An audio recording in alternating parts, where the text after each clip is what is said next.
সুপ্রিয় দর্শকবৃন্দ, স্বাস্থ্য সচেতন সকল জনসাধারণ, আজকের আলোচনার বিষয় জিম্যাক্স ট্যাবলেট ৫০০ মিলিগ্রাম। শুধুমাত্র জিম্যাক্স ৫০০ মিলিগ্রাম হয় না, জিম্যাক্স ২৫০ মিলিগ্রাম হয়ে থাকে এবং সাসপেনশন হয়ে থাকে এবং ইনজেকশন ফর্মেও এই ওষুধটি বাজারে পাওয়া যায়। এটি মূলত অ্যাজিথ্রোমাইসিন, যেটা তৈরি করেছে বাংলাদেশের সুনামধন্য ওষুধ কোম্পানি স্কয়ার ফার্মাসিউটিক্যালস লিমিটেড। এছাড়া বিভিন্ন কোম্পানি বিভিন্ন নামে ওষুধটি তৈরি করেছে, যেমন Azithrocin, Beximco pharmaceuticals limited, AZ, Aristo pharma, Tridosil, Incepta pharmaceuticals, অ্যাকস, রেডিয়েন্ট ফার্মাসিউটিক্যালস। এইসব বিভিন্ন কোম্পানি বিভিন্ন নামে ওষুধটি তৈরি করেছে।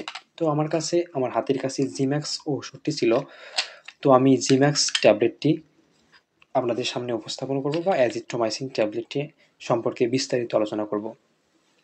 দেখুন, এই অ্যাজিথ্রোমাইসিন ওষুধটি সাধারণত ম্যাক্রোলাইড গ্রুপের একটি অ্যান্টিবায়োটিক। এই ওষুধটি সাধারণত ব্যাকটেরিয়াল ইনফেকশনের ক্ষেত্রে নির্দেশিত হয়ে থাকে, যেমন ঊর্ধ্ব শ্বাসনালীর সংক্রমণ, নিম্ন শ্বাসনালীর সংক্রমণ, bronchitis, gonorrhoea, syphilis, typhoid fever. এছাড়া বিভিন্ন ধরনের যে সংক্রমণ রোগগুলো রয়েছে সেগুলোর ক্ষেত্রে এই ওষুধটি নির্দেশিত হয়ে থাকে। তো ভিউয়ার্স, এই ওষুধটি আমরা আমাদের যে ভুলবশত যে ব্যবহারটা করে থাকি সেটা হচ্ছে, আমাদের অনেকের জ্বর হয়, জ্বর হওয়ার সাথে সাথে আমরা দোকানে যাই এবং বলে থাকি আমাকে একটা অ্যান্টিবায়োটিক ওষুধ দেন। আমরা এই অ্যান্টিবায়োটিক ওষুধ এভাবে কোনোভাবে আমরা ব্যবহার করতে পারি না। আপনারা দেখবেন যে প্রত্যেকটা বক্সের নিচে এখন বর্তমান লেখা আছে অ্যান্টিবায়োটিক এবং রেজিস্টার্ড চিকিৎসকের পরামর্শ ছাড়া কোনোভাবেই এই ওষুধটি সেবন করা যাবে না। তো আমরা এই অ্যান্টিবায়োটিকের রেসিস্ট্যান্ট কথা চিন্তা করে আমরা এই অ্যান্টিবায়োটিক ওষুধটি বাজার থেকে ক্রয় করে নিজেরা ইচ্ছামতো, খেয়াল খুশি মতো আমরা এই ওষুধটি সেবন করব না।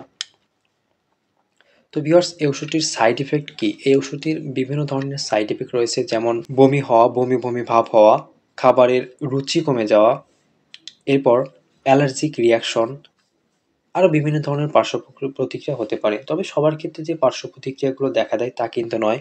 কিছু কিছু রোগীর ক্ষেত্রে সামান্য পরিমাণ পার্শ্ব প্রতিক্রিয়া দেখা দিতে পারে।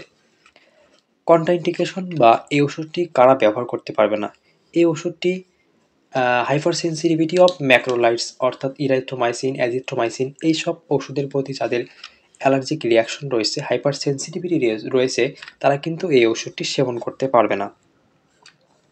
প্রেগনেন্সি ক্যাটাগরি, এই ওষুধটির প্রেগনেন্সি ক্যাটাগরি হচ্ছে বি। সাধারণত যে সকল গর্ভবতী মহিলারা রয়েছেন তারা এই ওষুধটি সতর্কতার সহিত ব্যবহার করবেন, অবশ্যই ডাক্তারের পরামর্শ অনুযায়ী। এবং এই ওষুধটির আরও কিছু নির্দেশনা রয়েছে বা ইন্ডিকেশন রয়েছে, সেটা হচ্ছে কলেরা এবং ট্রাভেলার্স ডায়রিয়ার ক্ষেত্রে ওষুধটি বিশেষভাবে নির্দেশিত হয়ে থাকে। তবে অবশ্যই একজন রেজিস্টার্ড চিকিৎসকের পরামর্শ অনুযায়ী ওষুধটি সেবন করবেন। সুপ্রিয় দর্শকবৃন্দ, এই ওষুধটির বর্তমান বাজার মূল্য হচ্ছে 40 টাকা এবং বিভিন্ন কোম্পানি বিভিন্ন নামে রেট করে থাকে সাধারণত অ্যাজিথ্রোমাইসিন ট্যাবলেটটি। তো ভিউয়ার্স, আজকের আলোচনা এই পর্যন্তই। দেখা হবে পরবর্তী কোনো ভিডিওতে। ভালো থাকবেন, সুস্থ থাকবেন, ধন্যবাদ। এবং ঔষধ বিষয়ে আপনাদের যে কোনো ধরনের সমস্যার ক্ষেত্রে আমার এই চ্যানেলে কমেন্ট করতে পারেন বা বলে যেতে পারেন, আমি পরবর্তীতে সেই বিষয় নিয়ে আলোচনা করার চেষ্টা করব। তো ভিউয়ার্স, আজকের আলোচনা এই পর্যন্তই। দেখা হবে পরবর্তী ভিডিওতে। ভালো থাকবেন, সুস্থ থাকবেন, ধন্যবাদ।